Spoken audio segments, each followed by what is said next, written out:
Ok, estamos de volta e agora com a presença do desembargador Walter de Almeida Guilherme, que é o presidente do TRE aqui em São Paulo. Muito obrigado pela sua presença e por ter vindo até aqui, desembargador. É um prazer estar aqui, cumprimento a todos os telespectadores, ao jornalista Rony Curvelo. Obrigado. E estou às ordens para qualquer questão que quiser formular. Pois não, eu queria começar, obviamente, fazendo um balanço, né? Aqui em São Paulo, como é que funcionou? O processo foi tranquilo? O senhor teria alguma coisa a ressalvar quanto à questão das eleições? As eleições transcorreram na mais absoluta tranquilidade. Já havia sido assim no primeiro turno. O primeiro turno é uma eleição até mais complexa. Naquele momento tínhamos 6 candidatos. Talvez houvesse uma dificuldade maior para o eleitor, inclusive, fazer a sua escolha. No segundo turno, com um candidato, então as coisas ficaram mais fáceis ainda. Não tivemos notícia de ocorrência nenhuma de gravidade, 3 ou 4 casos pontuais, uma propaganda ilegal, um mesário que discutiu com os outros mesários, com os agentes do poder público, mas nada que trouxesse algum reparo às eleições. Transcorreram na mais absoluta normalidade. Esse que foi preso foi de Osasco, né? Eu também escutei alguma coisa, um que tinha chegado embriagado, acho que comemorou antes do tempo, né? Não, de Osasco não foi, embriagado foi em outro estado. Em Osasco ele chegou atrasado e naturalmente teria que ser substituído. Era o presidente da mesa. Se ser substituído por alguém da mesa, algum outro mesário, se rebelou contra essa ordem de substituição. E provocou alguma desordem, alguma desavença e teve que ser conduzido à delegacia por uma coisa simples também. No dia das eleições, né?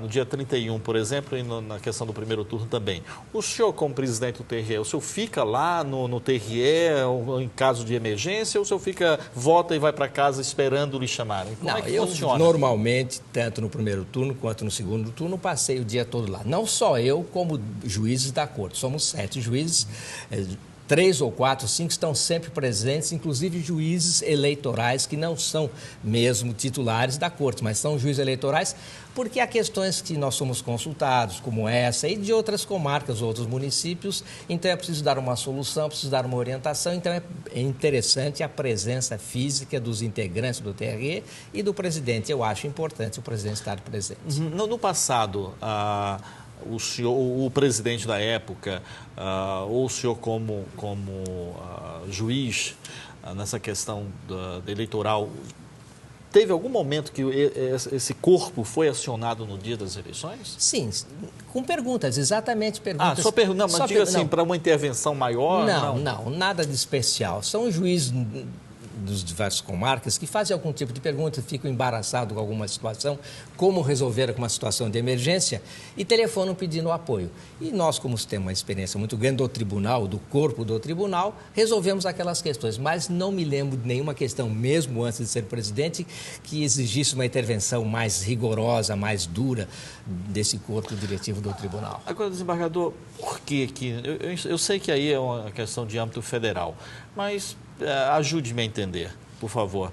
Por que não existe uma legislação eleitoral que seja válida para todas as eleições, como existe nos países desenvolvidos? Ou seja, a cada 2 anos nós temos que criar novas regras?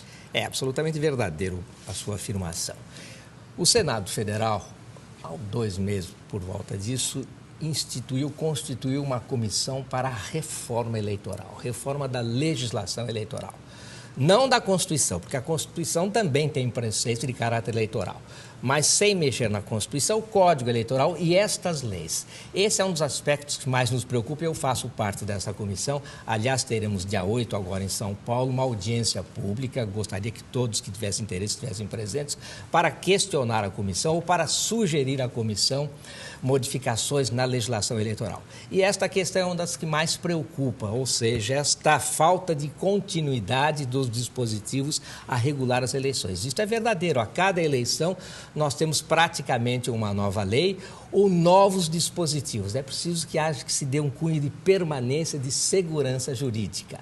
vamos alterar o Código, na verdade é o Congresso que vai alterar o Código Eleitoral e essas leis esparsas. E também, para complicar a situação, nós temos resoluções do Tribunal Superior Eleitoral, que por lei pode emiti-las e que tem força praticamente de lei e que interfere em cada legislação.